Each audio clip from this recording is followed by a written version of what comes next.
안녕하세요. 유튜브 채널 B급 책방을 운영하는 저는 책방주인 B급하치입니다. 오랜만에 영상에서 작은 변화를 줬는데요. 원래 여기를 살펴보시면은 저의 컴퓨터 본체가 있었던 자리예요. 주변에서 여기 있는 컴퓨터 본체 때문에 책에 집중되지 않는다는 피드백을 많이 받았습니다. 그래서 그 해결책으로 컴퓨터 본체를 여기 있는 책상 아래로 내렸고요. 그리고 나서 제가 읽었던 책 중에 일부를 이쪽에 쌓아뒀습니다. 제가 읽었던 책들을 영상 배경으로 쓰기 위해서입니다. 원래는 책을 조금 더 많이 쌓고 싶었는데 쌓다 보니까 책이 무너질 것 같기도 하고 또 나중에 제가 필요한 책을 찾기 힘들까봐 그렇게까지는 하지 못했습니다. 그래도 종종 쌓여있는 책을 바꾸거나 하면서 지속적으로 변화를 주도록 하겠습니다. 그럼 지금부터 책 이야기를 시작하겠습니다.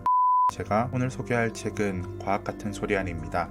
책은 이렇게 생겼고요. 확인하셨으니까 다시 원래 자리로 가져다 놓도록 하겠습니다. 오늘 책 과학 같은 소리 안의 저자는 데이브 레비턴, 과학 전문 저널리스트이고 필라델피아 인콰이어러, 사이언티픽 아메리칸, 슬레이트 등에서 글을 쓰고 있습니다. 국내 출판은 더 퀘스트 출판사에서 2018년 7월 10일에 진행했습니다. 제가 이 책 서평을 블로그에 올린 게 같은 해 10월 31일이니까 책 출판된 지 약 3달 정도 만에 책을 구매했었네요. 지금도 그 기억을 더듬어 보면 제가 지난번에 언급했던 잡지인 스캡틱에서 광고를 보고 구매하지 않았을까 싶네요. 오늘 책 과학 같은 소리 안의 내용은 굉장히 직설적이고 명료합니다. 이는 과학의 탈을 쓴 정치인들의 헛소리와 거짓말, 누가 왜 가짜 과학으로 당신을 속이는가. 이 책을 과학적 무지나 허위 정보와의 전쟁에서 무기로 사용해 주길 바랍니다. 교묘하게 조작된 과학을 간파하고 터무니없는 거짓말에 반박하는 가장 과학적인 방법 같은 책 설명이 잘 보여주고 있습니다. 제가 예전에 올렸던 영상에서 비슷한 예시를 찾으면 포스트 트루스에서 언급했던 과학 부인주의와 비슷하다고 말씀드릴 수 있습니다.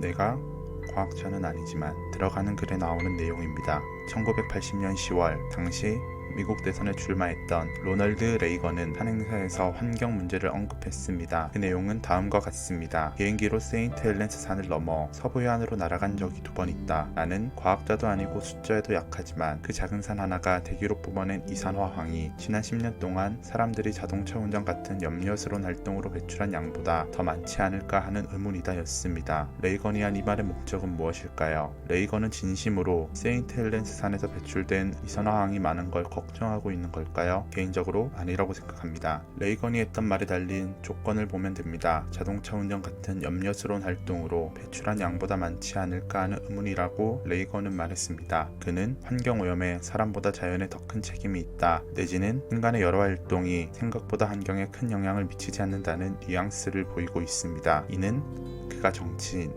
특히 대선 후보라는 점을 감안하면 환경보다 산업 발전을 우위에 두는 정책으로 이어질 가능성이 크다고 볼 수 있습니다. 분명히 정치적 의도가 담겨 있는 발언입니다. 그렇다면 레이건이 언급했던 저 말은 진실이었을까요? 책은 아니라고 평가합니다. 과학 같은 소리 안에 따르면 레이건이 세인트 헬렌스 산 문제를 언급하기 몇 달 전에 그곳에서 아주 큰 화산 폭발이 일어났습니다.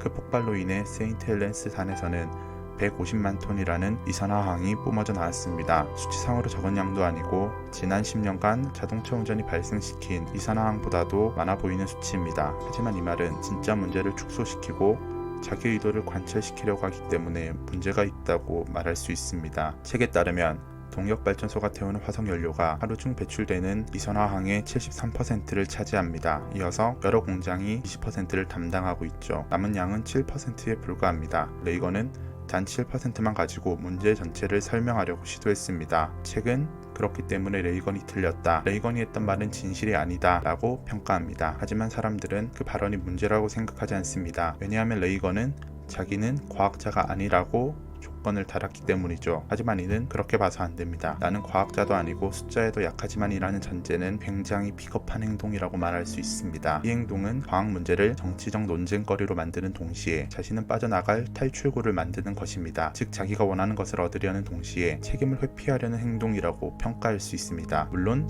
레이건 외에도 적잖은 정치인이 유사한 방법을 이용해 잘못된 과학 정보를 퍼뜨리기도 합니다. 오늘 책 과학 같은 소리 안에는 과학 부인주의, 그 중에서도 정치인이 과학을 부인하고 악용하는 방법과 이에 대응하는 방법을 알려주고 있습니다. 책에서는 총 12가지로 나눠서 분류하고 있는데 이는 과학 같은 소리 안의 영상, 2편과 3편에서 각각 6가지씩 나눠서 다루도록 하겠습니다.